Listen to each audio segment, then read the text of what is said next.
पूर्वी कसं होतं की सेक्शुअल एज्युकेशन म्हणजे काय होतं, लैंगिक शिक्षण हे फक्त 7वी-8वी मध्ये साधारणपणे मुलींना मासिक पाळी म्हणजे काय, किंवा मुलांना फार तर फार वयात येतानाचे बदल म्हणजे दाढी-मिशा कशा येतात किंवा बरोबर. ह्याबद्दल फक्त शाळेमध्ये सांगितलं जायचं. तेही बऱ्याच ठिकाणी सांगितलं जायचं नाही. किंवा त्यावेळेला म्हणजे पुढे जर काही डिटेलमध्ये माहिती हवी असेल, तर ती फक्त वैद्यकीय क्षेत्रापुरतीच मर्यादित होती. इतरांना कुणाला त्याबद्दल काही माहितीच नसायची.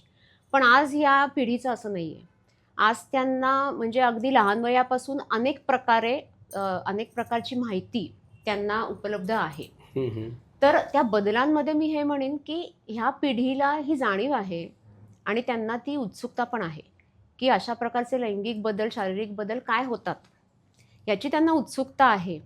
बायकांमध्ये मी म्हणेन, की लैंगिकतेविषयी थोडीशी जाणीव वाढलेली आहे. म्हणजे पूर्वी बायका अजिबात स्वतःच्या त्यांना स्वतःची जाणीवही नसायची आणि तसं काही त्या व्यक्त पण कधी करत नव्हत्या. पण आजकाल काही समाजाच्या काही भागातल्या तरी बायका लैंगिकतेबद्दल जागरूक झालेल्या दिसतात.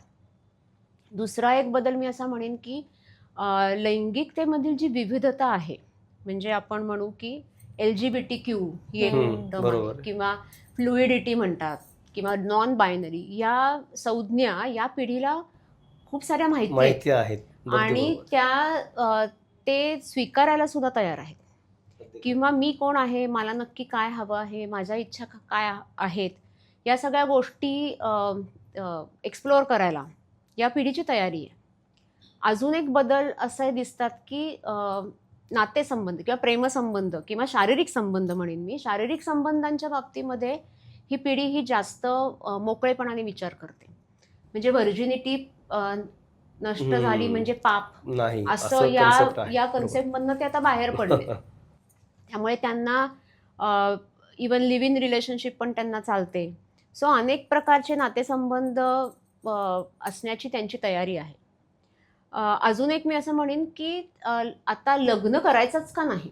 हो, तो एक मोठा विषय. म्हणजे लग्न करायचं की नाही? का लिव्ह इन मध्येच राहायचं? का लग्न न करता नुसते कॅज्युअल संबंध ठेवायचे? लग्न झाली तरी मुलं होऊ द्यायची का नाही? सो असे अनेक पर्याय मी म्हणेन या पिढीला आता उपलब्ध आहेत. लग्न करताना समलिंगी आहे का ते पण एक मोठा ते पण विषय एक आहे. म्हणजे समलिंगी संबंध ठेवायचे का विरुद्ध लिंगी हेटेरोसेक्शुअल संबंध ठेवायचे, हा पण त्यांना पर्याय आहे. आणि पूर्वी कसं होतं, लग्न करायचं म्हणजे एकतर अरेंज मॅरेज किंवा प्रेमविवाह, हे दोनच गोष्टी होत्या. म्हणजे तुम्ही तुमचं ठरवलं तर प्रेमविवाह करा, नाहीतर घरचे लोक लग्न ठरवतील. पण आता डेटिंग ॲप्स इतके आहेत उपलब्ध, की या पिढीला तो पण पर्याय आहे, की अगदी खूप लांबच्या माणसाला सुद्धा ते डेट करू शकतात आणि त्याच्यातनं सुद्धा लग्न करतील की नाही माहीत नाही, पण संबंध प्रस्थापित होऊ शकतात. त्यामुळे बदल भरपूर झालेले आहेत, बदल होत आहेत, त्यांचे दृष्टिकोन बदलत आहेत. पण म्हणून प्रश्न कमी झालेत का, तर असं नाही. ऑनलाईन किंवा व्हर्च्युअल सेक्शुअल रिलेशनशिपचं पण ट्रेंड खूप वाढलंय. नक्कीच. हा ट्रेंड खूप वाढला आणि त्याच्याबरोबरचे प्रश्नही वाढलेत. त्यामुळे या पिढीचे प्रश्न पण वेगळे झालेत. कारण ज्या वेळेला अशा डेटिंग ॲपमधनं रिलेशनशिप किंवा नात्यामध्ये नाती ठरवतात, त्यावेळेला बऱ्याच वेळेला अपेक्षाभंग पण नंतर होऊ शकतात, की व्हर्च्युअल वर्ल्डमध्ये एखादा माणूस किंवा एखादी स्त्री ही वेगळीच भासू शकते आणि ॲक्च्युली प्रत्यक्ष बघितल्यानंतर एकदम वेगळी असू शकते.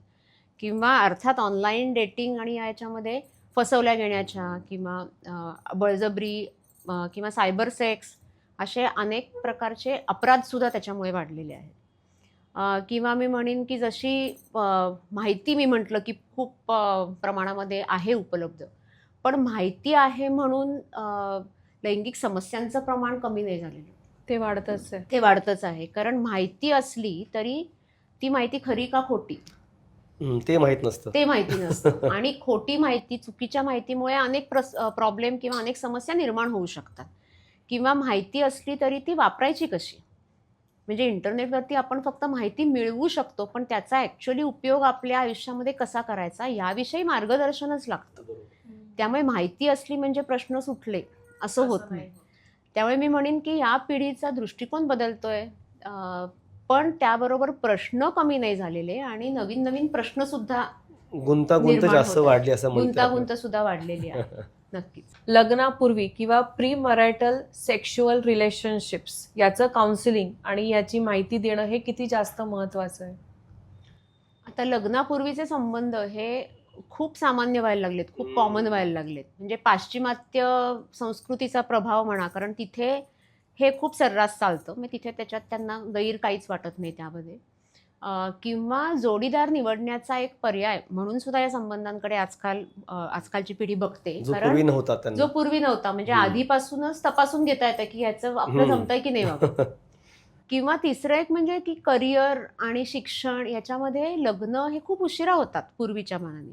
त्यामुळे तोपर्यंत पण वयात कधीचेच म्हणजे वयात येण्याचं वय आणि लग्नाचं वय याच्यामध्ये खूप मोठी गॅप असते. सो त्या काळामधली शारीरिक आणि मानसिक जी काही गरज आहे ती गरज पूर्ण करण्याकरता सुद्धा अशा प्रकारच्या प्रीमॅरिटल रिलेशनशिप्सकडे बघू शकतात.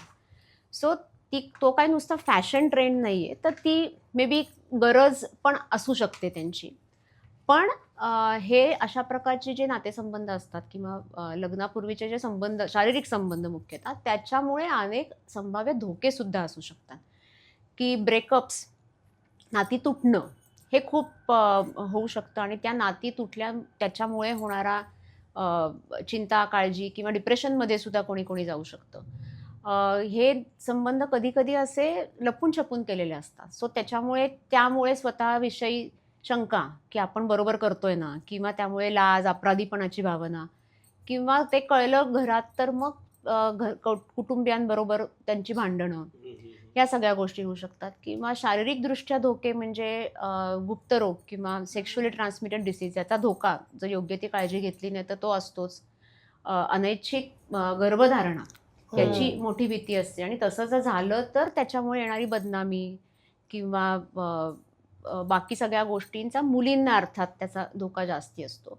आणि जसं शारीरिक धोके आहेत तसे मानसिक धोके म्हणजे गैरवापर कोणी करून घेतला, शारीरिक आणि मानसिक भावनिक वापर करून घेतला, तर हे सगळे संभाव्य धोके असतात. त्यामुळे अशा नात्यांमध्ये जर जायचं असेल आणि ती नाती चांगली आरोग्यदायी बनवायची असतील तर नक्कीच ह्या मुलामुलींना त्याच्याकरता योग्य त्या मार्गदर्शनाची गरज आहे. तर काय त्यांनी टिप्स मी सांगू शकते इथे. कुठल्याही प्रकारचं नातं हे नक्की नातं काय आहे. आता आजकाल त्याला बरेचशा टर्म्स असतात, म्हणजे सगळे टर्म्स मे बी आपल्यालाही माहिती नसतील. बरोबर. मैत्री असेल किंवा फ्रेंड्स विथ बेनिफिट म्हणतात त्याच्या पुढची लेवल, किंवा मग खरंच रिलेशनशिप त्याच्यात पुढे तुम्हाला एकत्र राहायचंय, लॉंग टर्म रिलेशनशिप तुम्हाला हवी, तर नक्की कुठल्या प्रकारचं नातं हे असणार आहे याची माहिती असायला पाहिजे.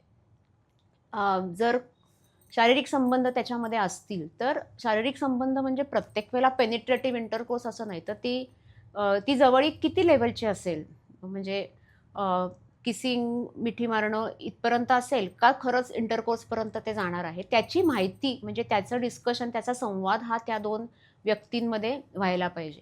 स्वतःचा कम्फर्ट म्हणजे मला कम्फर्टेबल काय आहे, हे मला हवं आहे का नको आहे, ही प्रत्येकाला माहिती पाहिजे. कारण त्या कुठल्याही जबरदस्ती किंवा दबावाच्या खाली अशा प्रकारच्या नात्यांमध्ये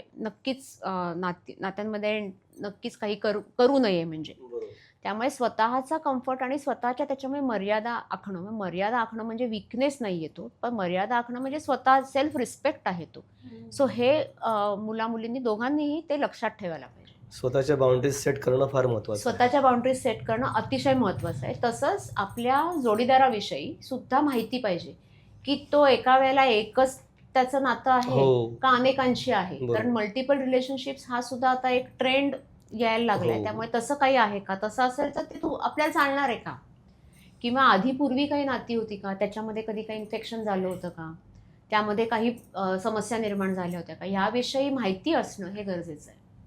त्याबरोबरच जर अशा नात्यांमध्ये म्हणजे मुख्यतः शारीरिक संबंध जर येणार असतील तर सेफ्टी, सुरक्षितता ही सगळ्यात जास्त महत्त्वाची. त्याच्यामुळे गुप्तरोग होऊ नयेत म्हणून काय नक्की काळजी घेतली पाहिजे, किंवा गर्भधारणा होऊ नये म्हणून काय काळजी घेतली पाहिजे. आणि शारीरिक सुरक्षिततेबरोबर भावनिक सुरक्षितता हेही महत्त्वाची. म्हणजे कुठलंही नातं हे जबरदस्ती करून किंवा संशय आहे त्याच्यामध्ये, बळजबरी आहे कुठल्याही प्रकारची, असं काही आहे, ब्लॅकमेलिंग आहे किंवा या नात्यामुळे मला बाकीची नाती लक्षच देता येत नाही किंवा बाकीच्या लोकांशी बोलताच येत नाही, असं काही होतंय. त्यामुळे कुठल्याही वेळेला कुठल्याही नात्याचा माझ्या स्वतःच्या मनस्थितीवरती किती परिणाम होतो, ही प्रत्येकाने खबरदारी घेतली पाहिजे. आणि जर त्यावेळेला असं कधी वाटलं की याचा विपरीत परिणाम शारीरिक किंवा मानसिक पातळीवरती होत असेल, तर त्यावेळेला योग्य तो सल्ला घेऊन त्या नात्यातनं बाहेर पडणं हेही तितकंच महत्त्वाचं आहे.